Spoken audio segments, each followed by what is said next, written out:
of the fleet. It was a glaring weakness in the defense.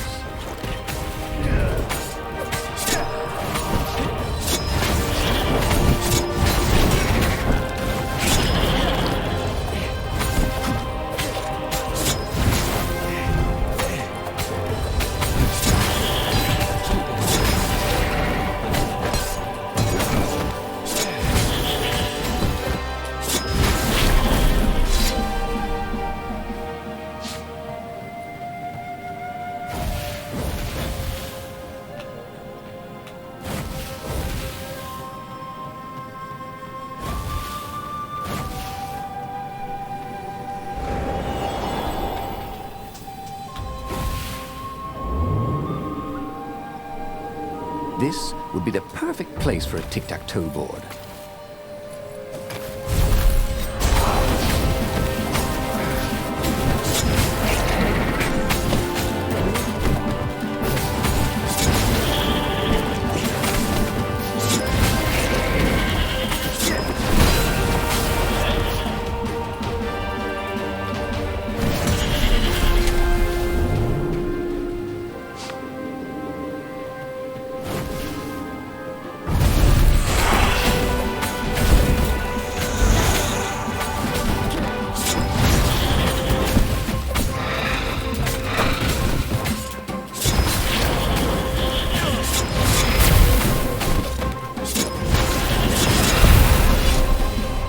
See the rebels reeling back as he plunged into the ranks of the Ravens. He'd had to kill the girl he loved, but he'd also blown the biggest opportunity they could have had to turn the Emperor's daughter against him. Oh, Reynardo could only laugh miserably. He was taking crazy chances now, swinging wildly. He expected the Ravens to take him at any moment, but they were running in fear. No one wants to fight a man who doesn't care if he lives. No one wants to fight a hero.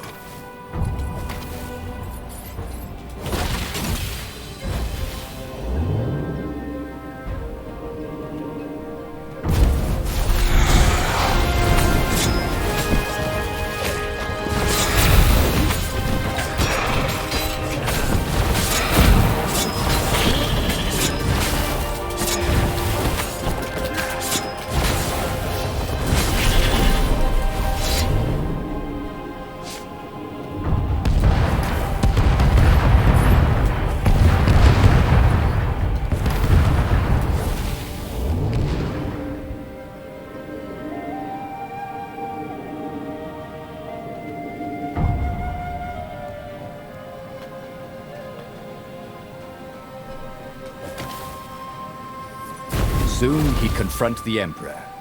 Again. This time, he'd make an end of it. He'd screwed up last time, but he had a good feeling about this time.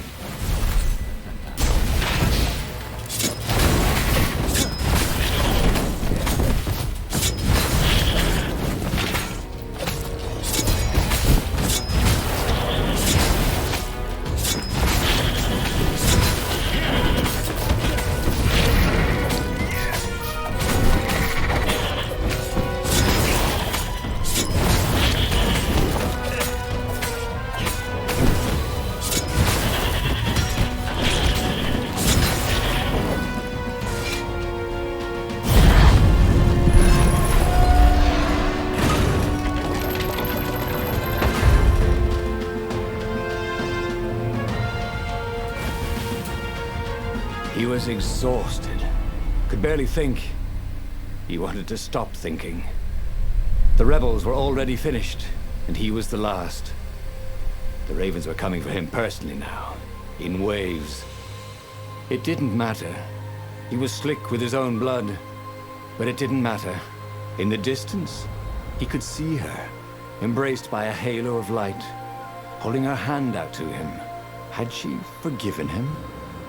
Would she take him to the halls of the Valiant? Then he felt steel in his belly, and his chest, and his back. And he lay down, and he couldn't see her anymore. He should go back to some of the choices he'd faced before. Maybe there were new paths that had opened up, like those doors he was opening up all over the map that took him to new treasures and around his enemies. But he'd learn another true thing. Zenobia still had feelings for him.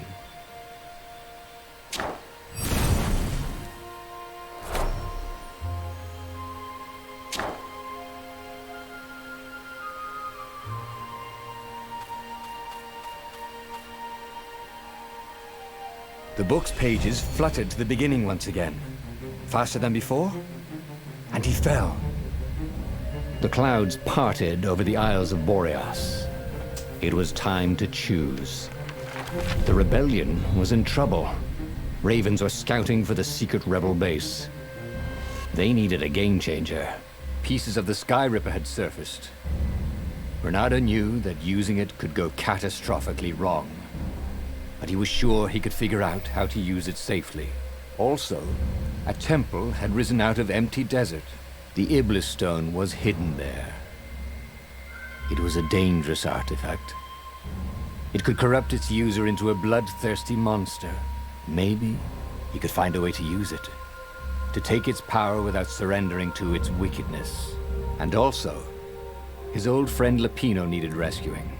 Of course, Reynardo had a pretty strong suspicion that Lapino had betrayed the rebellion, and he had a gut feeling that he needed to use that to his advantage.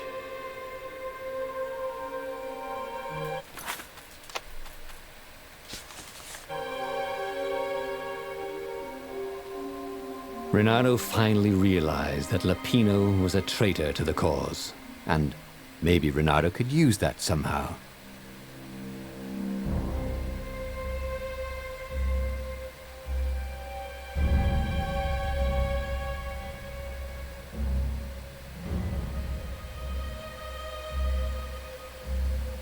Reynardo couldn't quite put his paw on when he'd realized Lapino was working for the Empire. He'd never exactly seen Lapino sending coded messages to the palace, but he was sure. The rabbit had been on too many disastrous missions where he was the only survivor, or where he accidentally missed getting on the boat that went down to the abyss in flames. If Reynardo could prevent Lapino from getting back to the fleet with all the intelligence he'd probably gathered, it might be worth the trip.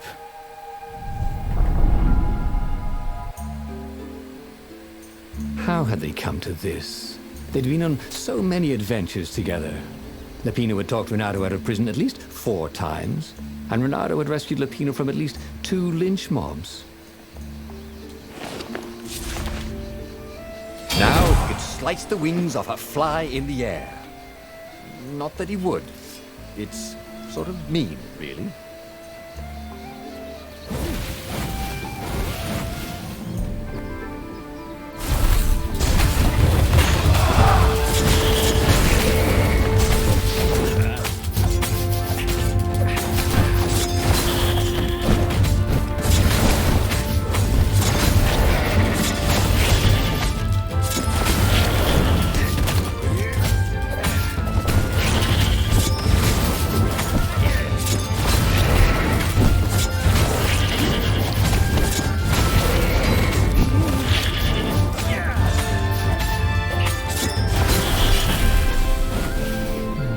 Felt that the rabbit resented him. Lapino was hilarious because he was so down on himself and everyone else. But behind the laughs, he wasn't a happy camper. Was this payback? Or did the Empire have his little white tail in a vice?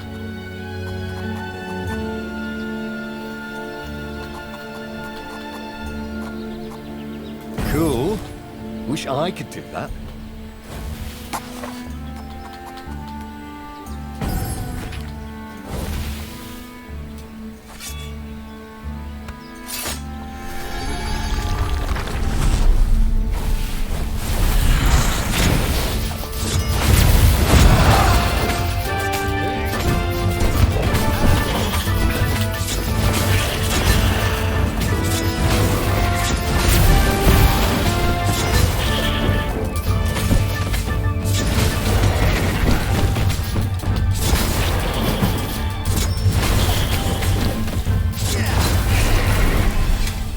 Ravens were landing everywhere from dropships.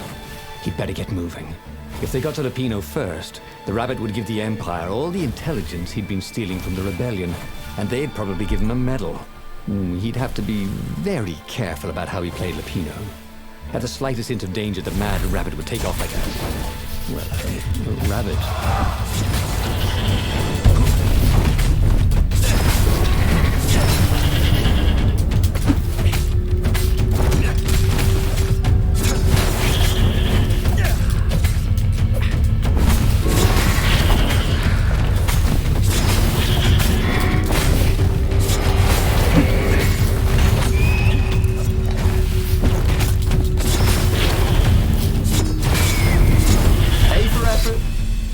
Dead. Lapino would betray him. The core was dangerous. Now, Reynardo had a fleeting idea that the two ideas went together somehow. And then it was gone again. Oh, damn ideas. They never stuck around when you needed them.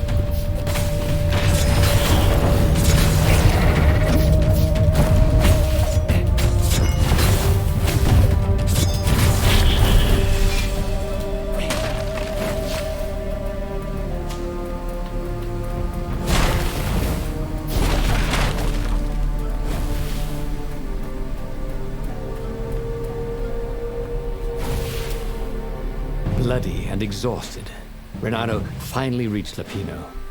The rabbit was practicing shuffling his favorite deck. Now that he knew what the rabbit was, there were a few things about him that Reynardo didn't find so amusing anymore. You sent me an urgent message saying that you're in danger. Oh, I am. The ravens are coming. Now, I've got a clever plan to kidnap Zenobia. Reynardo wanted to clap shackles on the rabbit and shout, "You're a traitor, and I'm not falling for it." But if there was one thing Reynardo was sure of, it was that the core of the Sky Ripper was dangerous mostly to its user. If he could put it in the Emperor's hands, old Isengrim III might blow himself and his fleet up with it. Yes, that was it.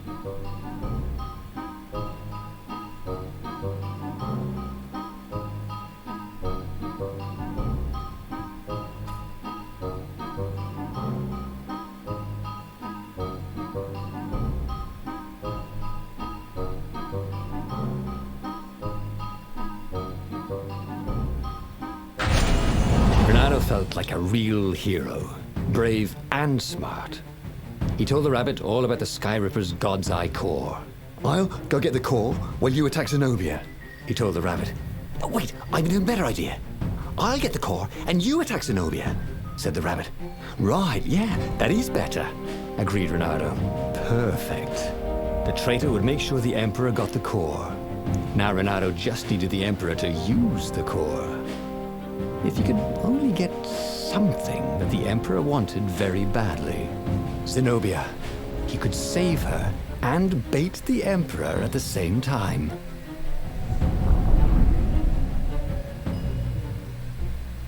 Right. Now, all Reynardo had to do was fight his way through Zenobia's invading troops, sneak onto her ship and into her bedroom, and kidnap her without any of her dozens of guards alerting her. Then, he would rely on her love for him to convince her how evil her father was, so she'd run away with him instead of going back to her father, who was going to blow himself up. It did sound a little risky. But Reynardo had a feeling it would work out somehow. It always did.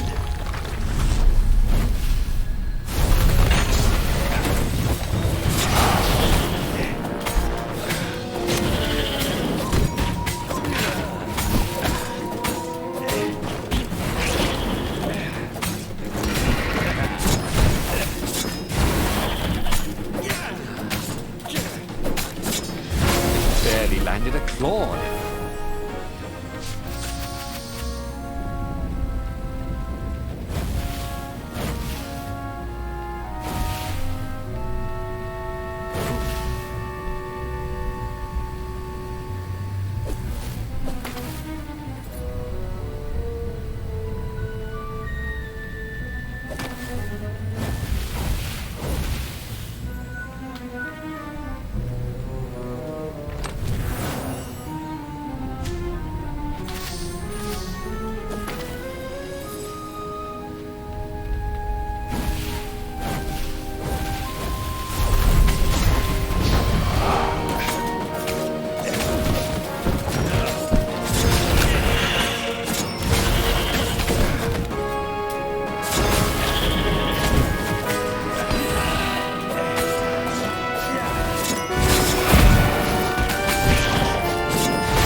sometimes Reynardo really hated inanimate objects.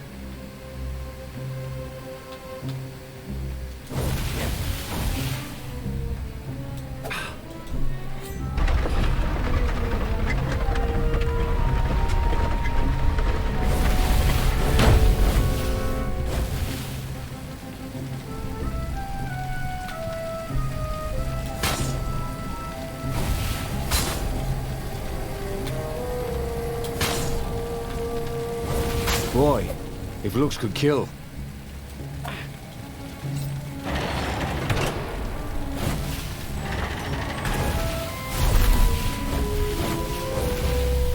Reynardo was halfway to Zenobia's encampment when Lapino showed up. He was disheveled and distraught. They jumped us. I barely got away. Oh, they got the core. Oh, it was all going according to plan, thought Reynardo. Now he just needed Zenobia on his side. Yes, that was even better. The Iblis Stone. Zenobia could get it. And then the Emperor would have to pursue them. Wait. No. The gem would corrupt anyone. Even her. That's it, he thought. Even Lapino. Even though Lapino was already a traitor. It would turn him against his secret master, the Emperor. He would try to make himself Emperor. And the Emperor would have to defend himself with the core. Boom. He was a super genius.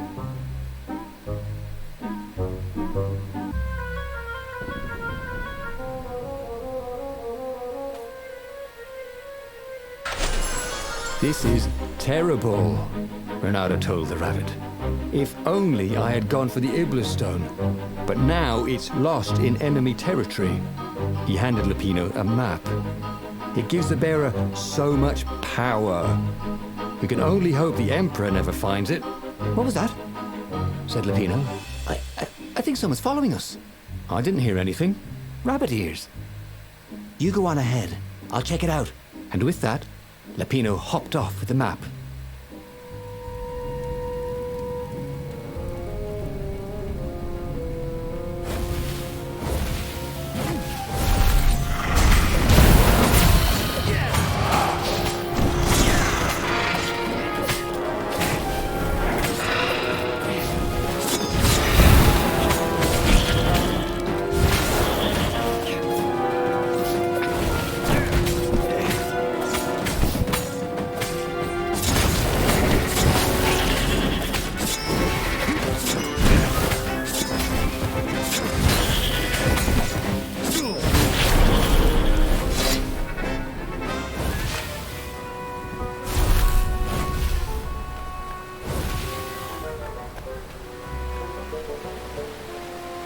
Reynardo slinked through Zenobia's ship, making no sound at all.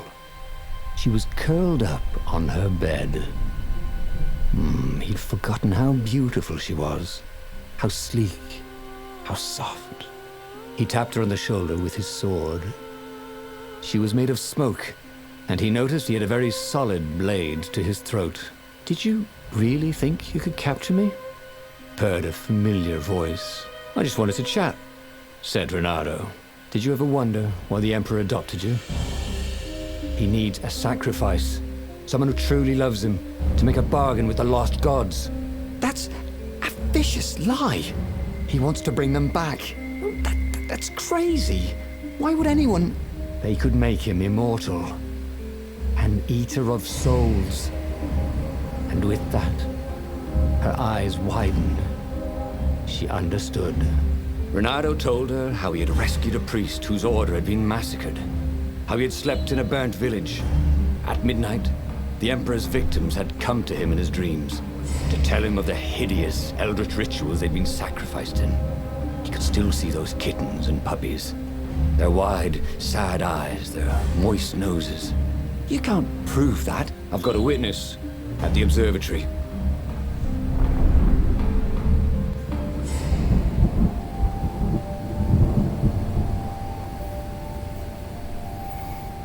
He couldn't tell her, not yet, why he was really here. He didn't want her to be anywhere near the fleet when her father blew himself and Lupino up. So he told her about how the Emperor's obscene rituals had raised ancient artifacts out of the land. How he'd followed the appalling trail of the hideous horrors His Majesty had perpetrated for the sake of his own immortality. Any of this ring a bell? He said. He told me it was all lies. You've always known when I was lying. I always hated that about you, said Reynardo. The rebellion had started after atrocities that the Empire hushed up. Reynardo had rescued a priest whose order had been massacred for one book. He had slept in a burnt village. Dead kittens and puppies had come to tell him what the Emperor had done to them.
Don't you think I'd know if my father started practicing black magic? Why? Would you join in? No! I'd destroy his books and I'd... Oh, God. Okay, you're not completely wrong. They've resurrected one of his victims. Well, look, I mean, look, it's not exactly alive, but it can talk. A true witness, she said.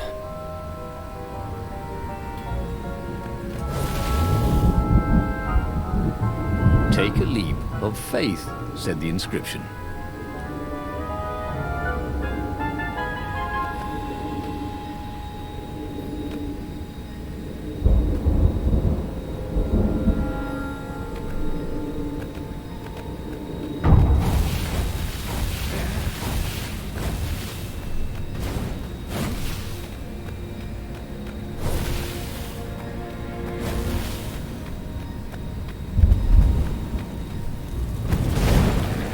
Energy cannons. The last argument of kings.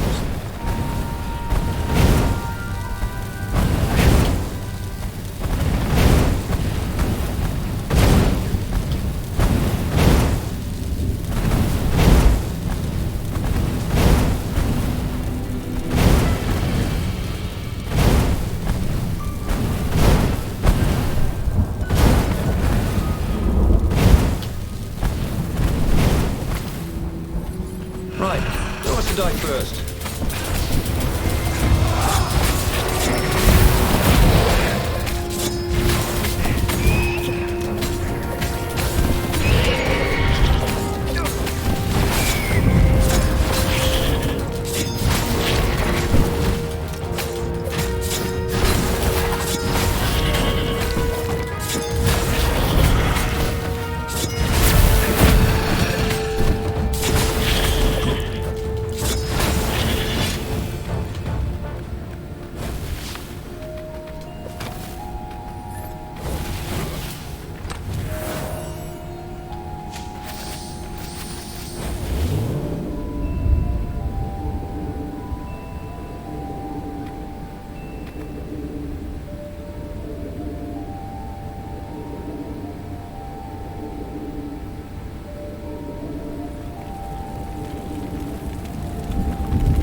The observatory was a burning hulk.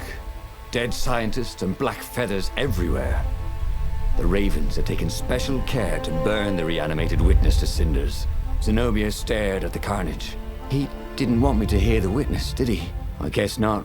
What's your plan? She asked. So, Reynardo explained his brilliant gambit.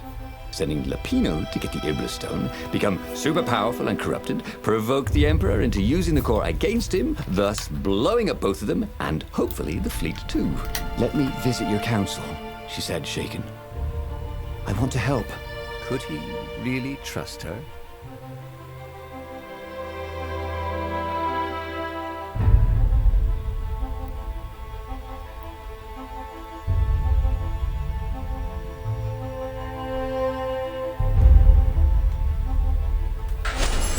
He'd done it. He'd made Zenobia see how evil her father really was. He wished she didn't feel this urge to join in the rebellion. After all, he'd taken care of the Emperor, right? Yeah, but she'd always been conscientious like that. She told him she had to go somewhere first. So Reynardo gave her the location of the secret base, and they agreed to meet in the ruins. He had a very good feeling about this.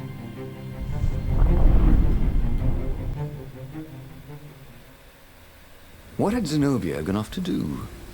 What was more important than meeting the rebel council? Had he made a mistake, sending her to the ruins? No.